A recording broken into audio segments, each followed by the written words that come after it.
Sertraline Dolls. Sertraline is an anti-anxiety medication. Dolls is, well, there's the slang term for trans women is dolls, and it comes from a lot of different areas, ball culture, but it also comes from even earlier, like the 1950s, of like dollification. Later on, it also has a negative connotation too, like dolls being plastic, like not real. So that's why I call it dolls. This is just a connection to this idea of authenticity, inauthenticity, the construction of self. I started doing these 3D scans of my body when I was pre-transition, when I was still technically quote-unquote boy body. Which I mean not mentally and physically, like I hadn't started taking hormones or anything, but also mentally I hadn't even come out to myself or even had accepted or acknowledged it, so I didn't really know. Sertraline Dolls was an excuse for me to showcase all that history and that experience. Also, Sertraline Dolls being like quote-unquote a video game, even though I don't know if I would call it directly a video game, is interactive, and I think there's something to be said about active art. Video game mechanics especially, are a reflection of thinking about how we interact socially as people. Games reflective of society and history. There's a game mechanic to reality, and we're all playing that reality together.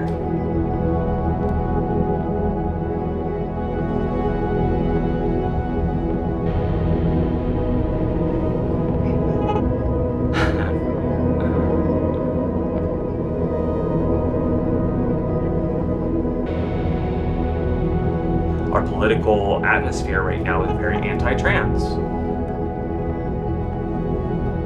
People are trying to erase us and hurt us.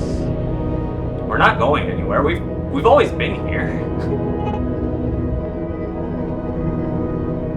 We're partying, we're celebrating ourselves, we're existing, and we're going to continue to exist.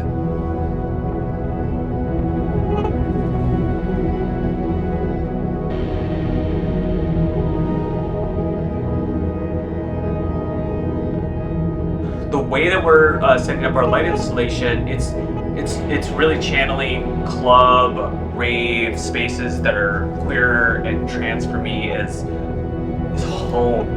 And it's a space for also grieving and mourning and liberation all at once while we're dancing and talking to each other and expressing ourselves. So it's a space of radical self-affirmation. And the light, the way it carves in that space and crafts it is such a big important thing. So having Nick Campbell with me to do the lighting installations really amps this piece up because I'm talking again about this radical self-affirmation a lot. And I'm also referencing a lot of these kinds of club, queer, dancing spaces in this couple of my video game levels. How like the characters are jumping around, or the music that's even in the game. So it makes sense. I think this is a piece that really is opening a lot of doors for myself, and hopefully for others, we'll see. Until the next wave of work.